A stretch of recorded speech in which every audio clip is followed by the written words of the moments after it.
always thought if it wasn't for the cattle tick and the Civil War, we might not have had the Chisholm Trail.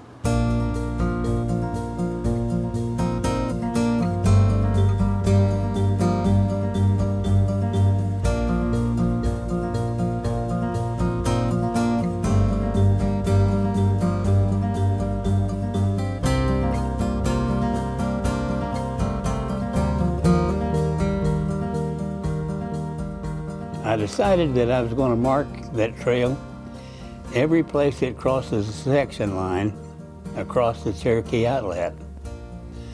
Well, the Cherokee Outlet runs from just north of Hennessy to the Kansas line. And I counted up and it took 69 posts. For a while I mixed my concrete in a mortar box with a hole. Boy, that's a lot of work. And finally I called on one of my friends, Hal Long out of Garber, and Hal had a 1/4 yard mixer. So I borrowed that. And I started making posts. I found that if I would run a post early in the morning, by evening, it was set enough that I could, if I was careful, I could dump it out and run another one. And overnight, that one would set. And so I was making 2 posts a day with one form.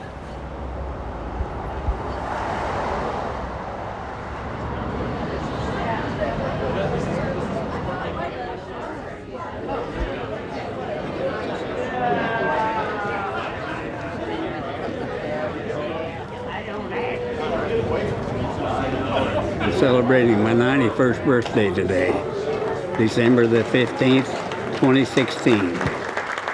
Because of his birthday being today on December 15th, we wanted this to be our goal, to have the mural up by then.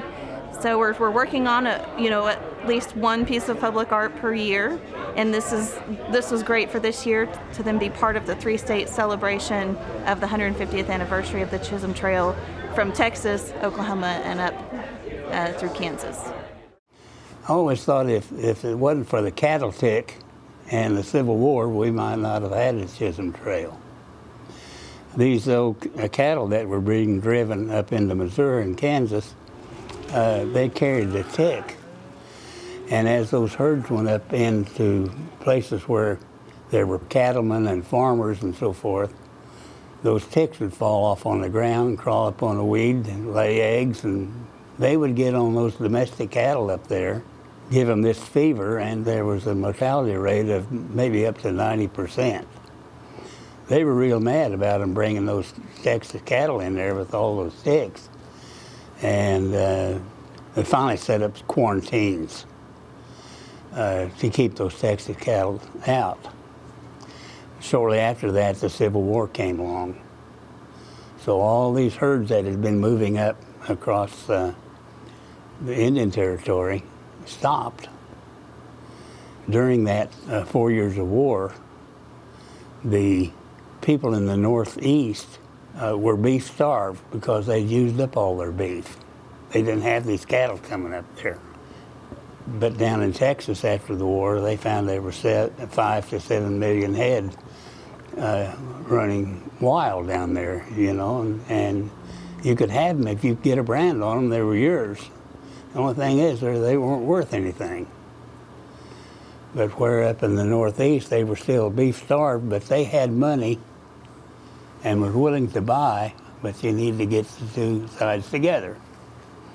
Well, there was a young guy from Illinois, his name was Joseph G. McCoy. And he was in the cattle business with his brothers. And he could see that if they could get those Texas cattle to the Northeast, that'd be what they needed to do, because the Northeast needed the cattle bad. So he got a pass on the railroad.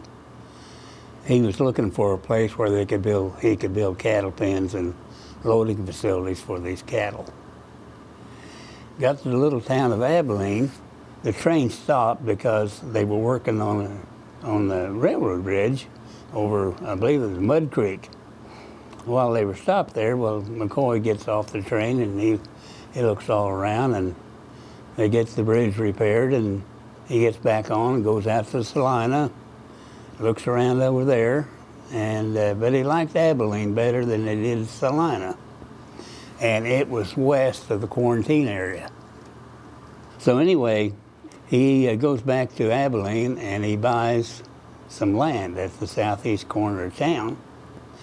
In the meantime, he has made a deal with the railroad that he would put in loading facilities and cattle pens, and the railroad would pay him $5 for every carload of cattle that left his pens. Now this was about in June of 1867, 2 years after the war. They would start these herds out of South Texas about the April 1st, because the grass was getting green down there.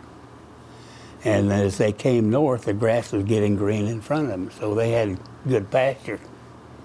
And that year, they shipped about 35,000 head through Abilene. Ready to cut? 1, 2, 3. All right. Kelly, on behalf of the Chamber Ambassadors and We first started having conversations about creating public art, and it resulted in Burt Mackey. He was retiring from the board of One Oak, and he had them send us a check to start our mural program. I served on One Oak's board for 26 years, and when I left the board, when I retired from the board, they gave me $10,000 to give to the program of my choice, and I chose this one. And we did the mural, as you know, on the Conradi building, the butterfly mural. And I never had thought about the metal art until I saw it, and it's beautiful. And I wanted to do something for Bob Klemme. So it's thanks to Bert and him starting our funds for the murals that actually started this happening. I was setting posts at the same time. After they had cured a while, I'd go out and take my measuring wheel and measure the location, and I'd load maybe 3 or 4 posts on the pickup. I'd always load them with the letters forward, and I'd have a pipe roller that I could pick the post up on the bottom post of it and put the wheel in there or the roller in there, and man, I could handle those things real good. I figured that all out in my dream. That's the way things happen, you know. And I ran into some terribly hard ground up around south of Caldwell and down there around Hennessy. The ground was awful hard and dry. And I used an old man killer, post hole digger. Anyway, I'd maybe start digging this hole, and I'd get down maybe 6 or 8 inches, and I just couldn't go any farther. So I'd pour that hole full of water and go off in some place where the ground was a little softer, set post, and then I'd come back in a while, and that water'd still be in the hole. So I'd dig down another 2 inches or so. I was just having a heck of a time. But finally, I got the outlet all marked. We got involved, it's been 2 or 3 years ago with Kelly Tompkins at Main Street, Enid, on developing a art district downtown. And murals were part of that. So we discussed that, and Bob Klemme's name came up as the marker of the Chisholm Trail here in Enid, and so we thought that that would be a good starting theme for this mural project. Well, another idea that Kelly came up with, as you know, every year at the Cherokee Strip celebration, they have the cattle drive at the end of the parade, and we wanted to incorporate those cattle into the mural. Familiar faces, so to speak, that we see every year at the celebration. Well, we got together with a local artist, Paul Stone, and because we had used Paul for some of our things here at the store, and he was a well-known artist in the area. And he came up with a rendition of the cattle. We wanted it to be a silhouette type image, but with a little bit of depth to it and everything.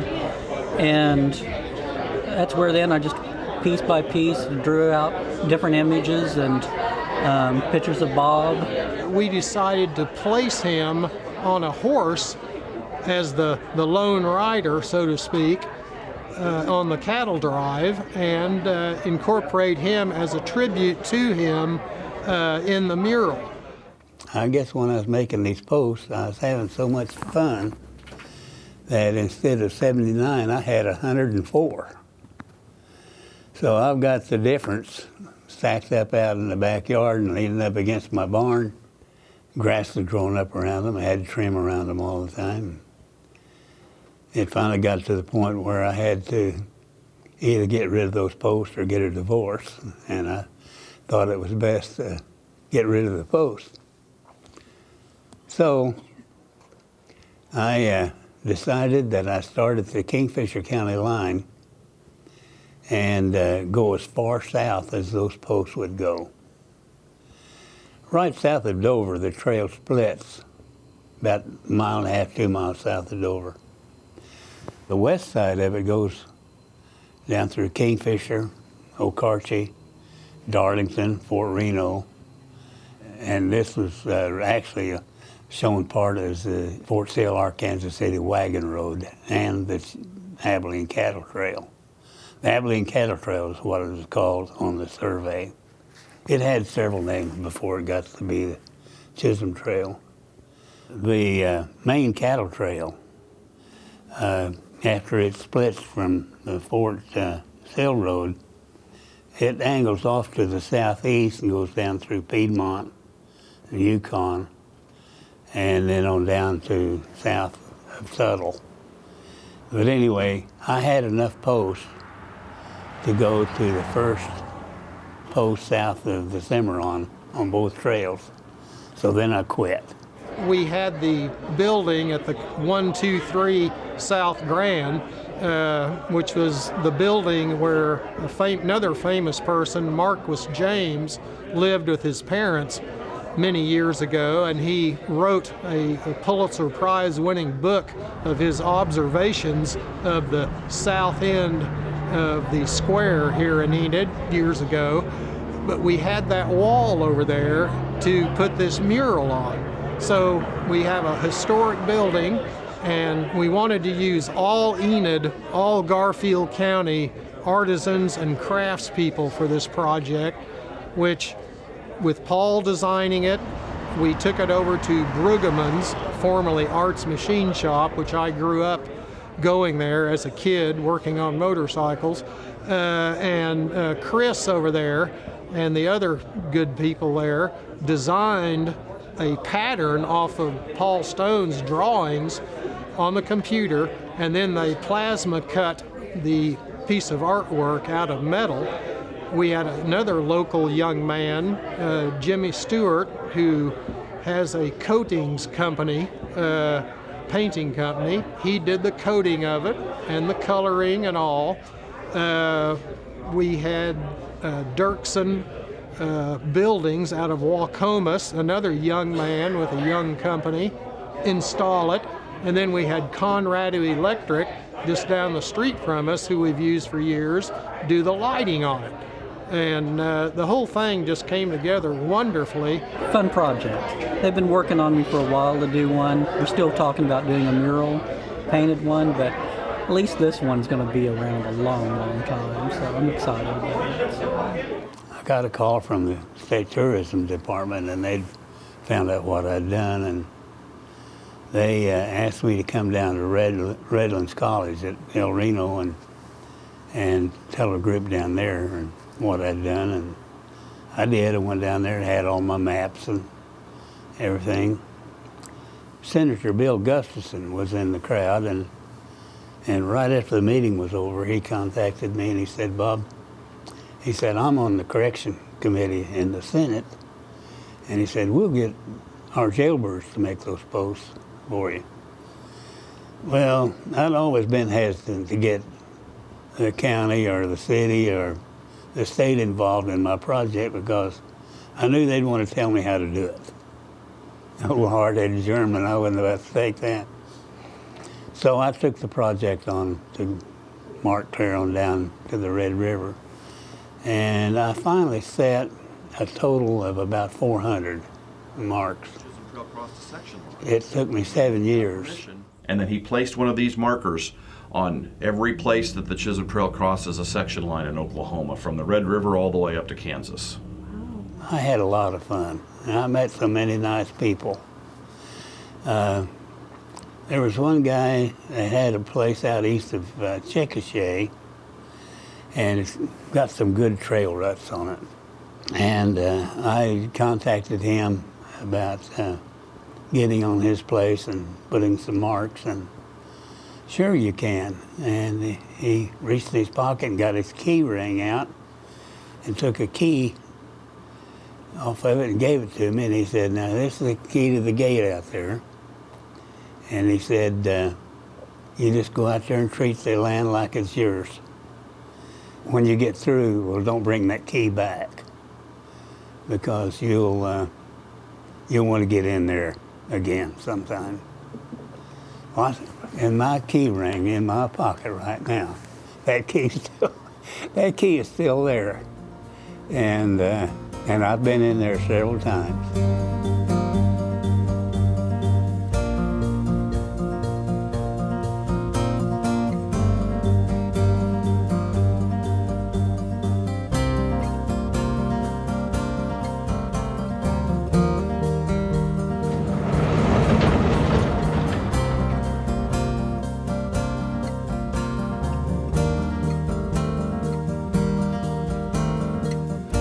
When I started this marking project, I didn't do it for any praise or anything. I did it because I wanted to. But it's kind of infectious, you know.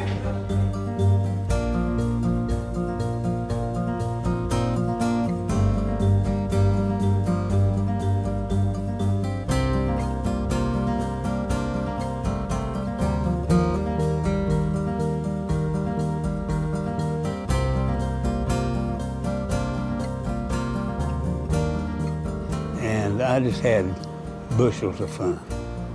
I wish I could do that again.